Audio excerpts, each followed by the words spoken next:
Part 1. You will hear two students talking about university clubs and societies. First, in the exam, you will have 20 seconds to look at questions 1 to 7.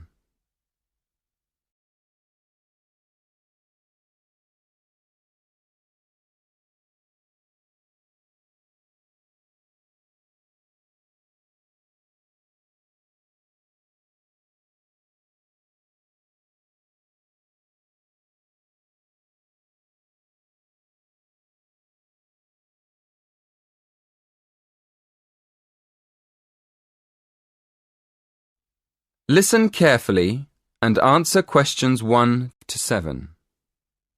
Hello, are you the person to ask about joining a club? Yes, I am. What would you like to know? Well, I'm interested in several things, but I'd like to know more about the different clubs and how much they cost. I'm looking for a small club that's not too expensive. OK. Have a look at this table. You can see the names of the clubs, the fees, and the number of members. I'm afraid they aren't in any order. If you look at the top of the list, the first club is table tennis. That's one of our new clubs. Oh, right. So the table tennis club costs £20. That's quite expensive. Yes, it is a bit expensive. The cross-country cycling club is cheaper, though. Membership fees are only £15, but on the other hand, it's got 100 members. The film and drama club costs a lot, doesn't it? Yes, £50 is a lot, and that's probably why it only has 12 members. Is there any other club you think looks interesting? Look at the next one, street dance. Have you ever done any street dance? No, I haven't really. It's the cheapest. It only costs £5. OK. Shall we start with your interests? What do you like doing best? Well, I like photography. I've got a professional camera, so I take it quite seriously. But I can't really imagine belonging to a club to take photographs. I usually go on long walks on my own and take photos. So I like photography, but I wouldn't want to join a club to do it. OK. So what else do you like doing? Running? Oh no, not running. I like walking, but I hate running. I'm afraid the running club isn't for me, or the cycling club. And film and drama? No, it's far too expensive. But I do like yoga. I've practiced yoga on and off for years. How many members does the yoga club have? It's always a small group. A lot of people sign up at the beginning of term, but they stop going after a few weeks. So they're left with a few regular members every year. That sounds good. I think I'd like to join the yoga club.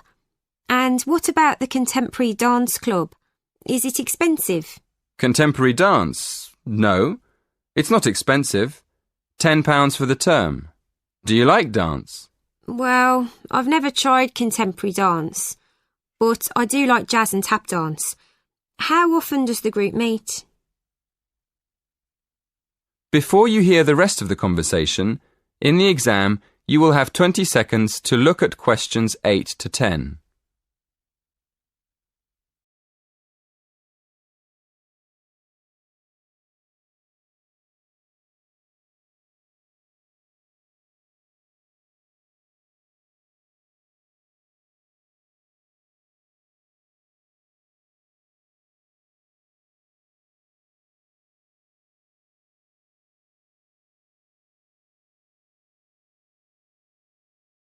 Listen and answer questions 8 to 10. So, can I have your full name, please? Victoria Mandeville. Mandavil? No. Mandeville. LLE. Thank you. And how old are you? 19. And your address?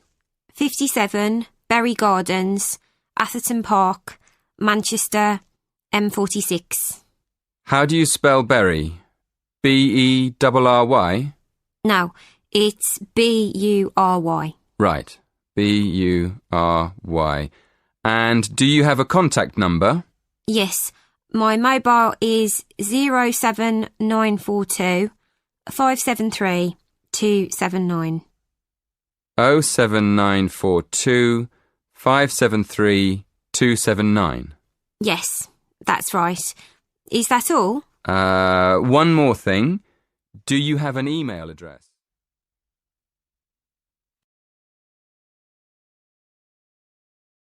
That is the end of part 1. You now have half a minute to check your answers.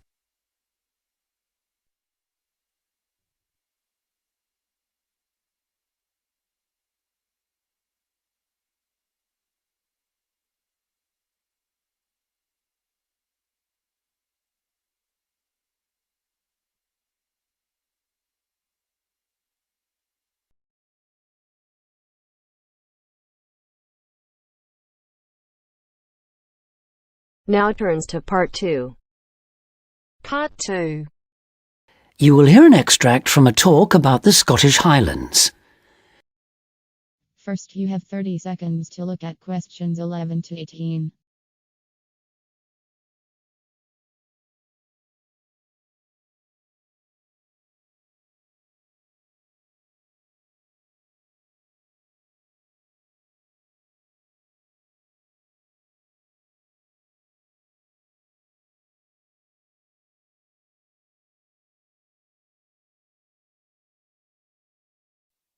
Today I have with me Moira Mackenzie, the author of several books in a well-known series of travel guides, and she'll be talking about what is probably the most fascinating wildlife area in Europe, the Scottish Highlands.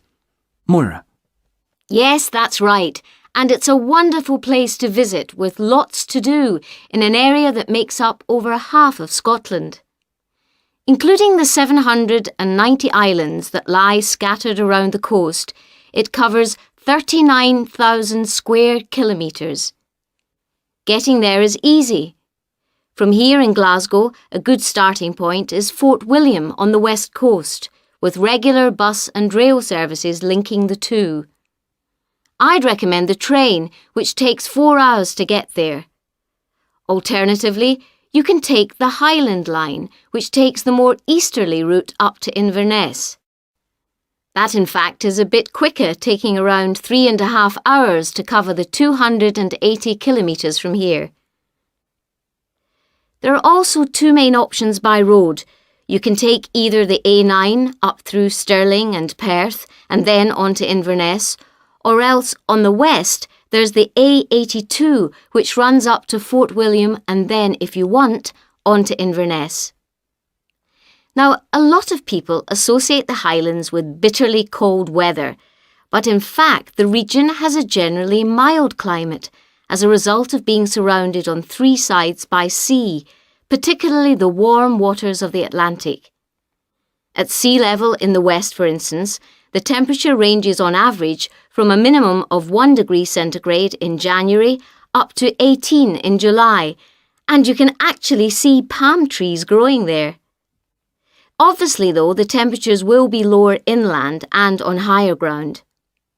You can expect it to rain a lot too, particularly in the west, where annually as much as 2,000 millimetres regularly falls, though this helps account for the rich variety of vegetation and wildlife. When you get there, you'll find there are plenty of reasonably priced places to stay.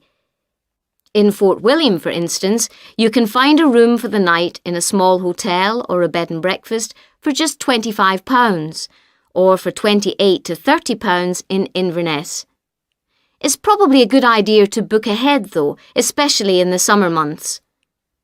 With all the leisure, sports and cultural activities on offer, the towns are becoming increasingly popular with visitors. For example, accommodation in Inverness won't be at all easy to find this year around the 23rd of July, as that's when the local Highland Games will take place. So, if your aim is to see the countryside, it may be best to stay in a small village.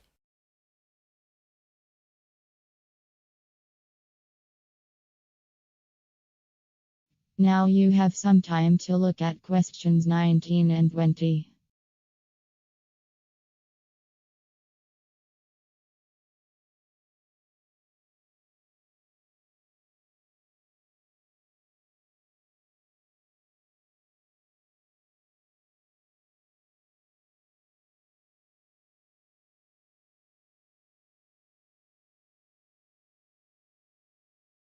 As I mentioned, there's a huge range of wildlife in the Highlands, but for those visiting the area, there are some basic ground rules that are essential if we are to protect it.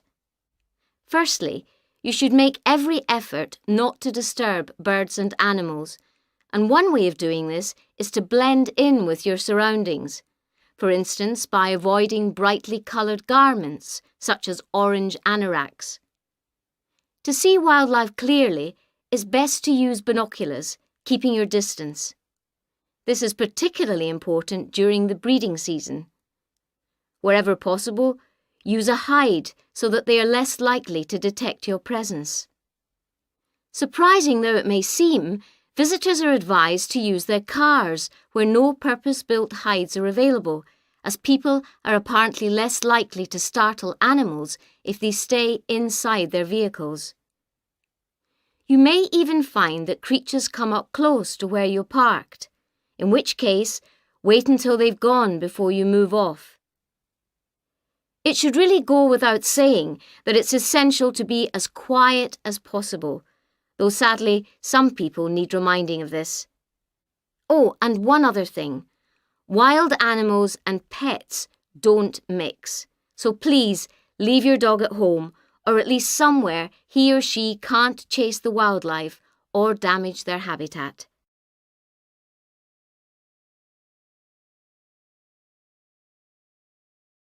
That is the end of part 2. You now have half a minute to check your answers.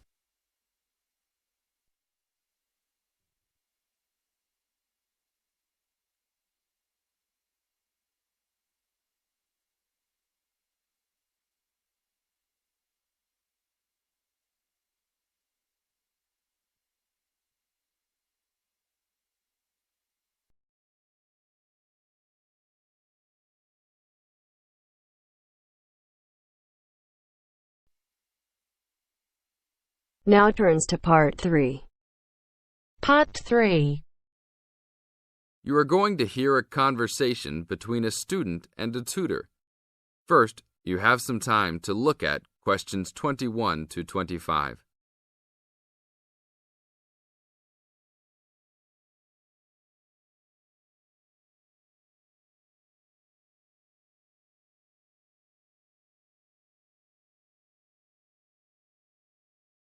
Now listen to the tape and answer questions 21 to 25. Hi, Brad. I was wondering if you have time to answer some of my questions about my upcoming test. Sure, no problem, Jeff. What is it that you're having problems on? Well, it's for my English final. We have to prepare a 5-minute speech to present in front of the whole class, including the professor. So I'm a little bit worried. Is there any specific topic, or can you do it on whatever you want? It has to have something to do with the origins of English literature. I'm thinking of doing it on Shakespeare, but I bet many other students will have the same idea. That's fine. Don't worry if others are doing the same thing. As long as you do a good job, that's all that counts. A good professor will grade all students fairly. You really think so? I suppose Shakespeare is the most famous author, so it should be fine. Besides, Shakespeare has so many works. You only have to choose a couple of them and talk about those. I guess you're right. Do you have any advice about how to prepare a speech? First, you need to select your topic. Have you done this yet? Yes, I have lots of information on Shakespeare. Good. Next, you should do a research on a specific topic. Do you have a deadline for which to turn in your speech topic? The deadline is next Tuesday. So you should have a detailed outline of what you will say by then. Do not just turn in a piece of paper saying Shakespeare on it. That will not give your professor any idea as to what you will be talking about. Okay, so you think I should write out an outline of my speech? Of course! Writing your speech out in outline form is essential. No one could give a speech from scratch. Even the president must refer to his outline when giving a speech. An outline will give you a good structure to base your speech on. Now look at questions 26 to 30.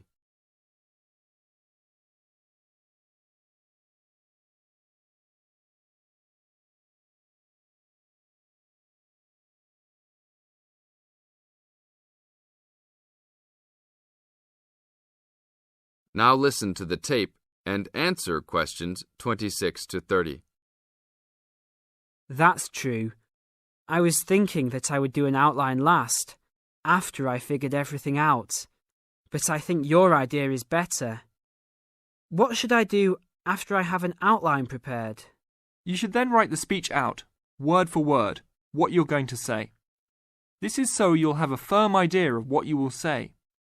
It doesn't mean that the speech you will give will be exactly the same, but at least you have a fairly good idea what the final product will be. At this point, I can read it over for you if you want. Really? That would be great. I would appreciate that so much. No problem. Once you write it out, the next step is to practice giving the speech. At first, you can do it in front of the mirror, so you can see your expressions in your presentation. After that, you should practice giving your speech to some friends. I can listen to it for you too. That's a great idea. I really owe you a big favour then. Sure, you can do my Latin homework for me. Just kidding. Seriously, don't worry about it. I can help you with anything you need. So when is the speech due? Well, the speech topic is due next Tuesday. The speech itself will be due next Friday. I can help you any time you want because I have no tests this next week. Besides, I'm an English major and Shakespeare's one of my favourite authors, so helping you out will be no big deal. Thanks so much. Well, I'm going to the library to get started on all this. I'll call you tomorrow. See you tomorrow then. That is the end of part 3. You now have half a minute to check your answers.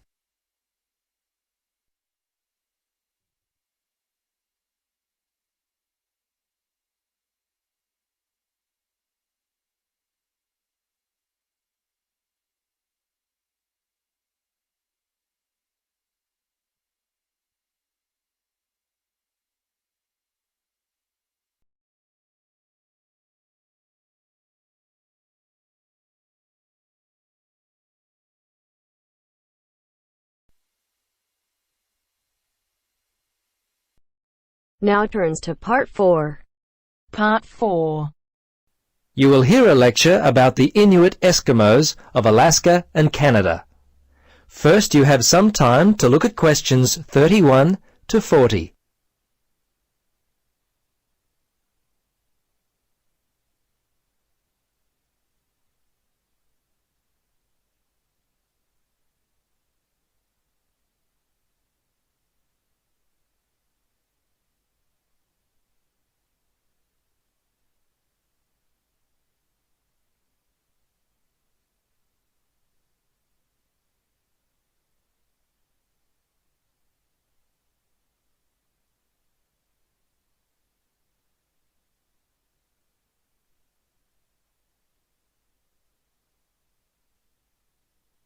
Now listen and answer questions 31 to 40.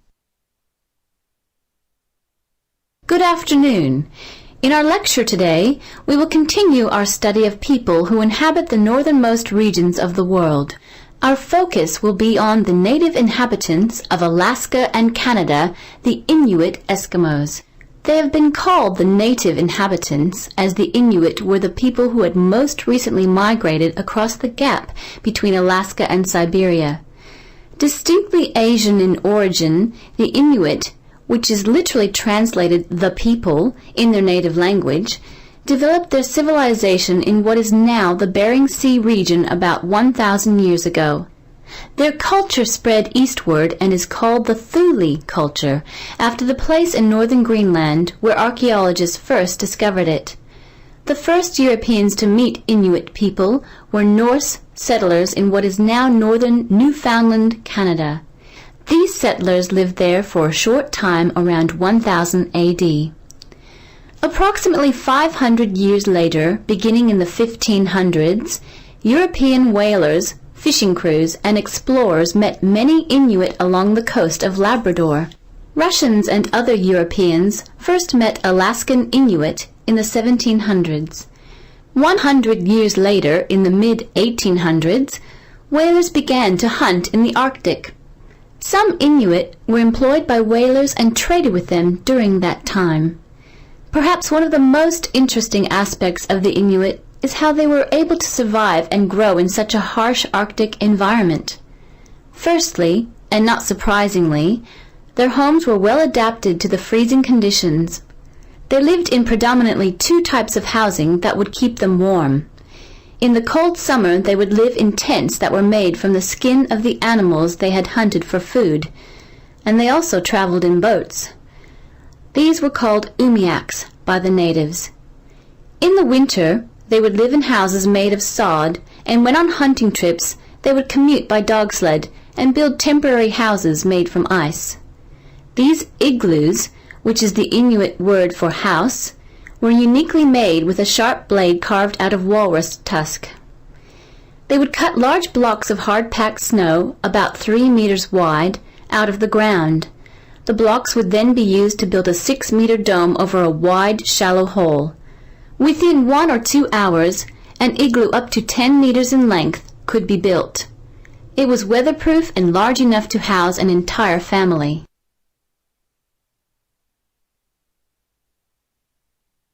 Very early in their history, they managed to develop the technology to hunt the huge bowhead whale, which was a staple food source for them at that time. They also hunted walruses and seals. On land, they hunted polar bears, moose, and various other game. The harsh environment in which they lived meant that a steady supply of food was often difficult to come by. Therefore, the Inuit were a people constantly on the move, looking for food, which meant that their dwellings had to be easily built and easily dismantled. They inhabited the wide open land and, as such, moved freely around it in search of food. Today, the traditional way of life has basically ended for the Inuit. They live in wooden homes rather than in snow houses, sod houses, or tents. They wear modern clothing instead of animal skin garments. Most Inuit speak English and Russian. Some speak Danish, while fewer still continue to hold on to their cultural roots by passing on to the younger generation their native language. The kayak and umiak, their principal means of travel, have given way to the motorboat, and the snowmobile has replaced the dog team. The combined percentage of the Inuit population in Alaska and Canada stands at 63%, the latter being 29% and the former around 34%. Some Alaskan Inuit live in towns and cities, but the majority live in small settlements and hunt and fish for most of their food. Most of those in Canada live in towns and housing provided by. That is the end of part 4. You now have half a minute to check your answers.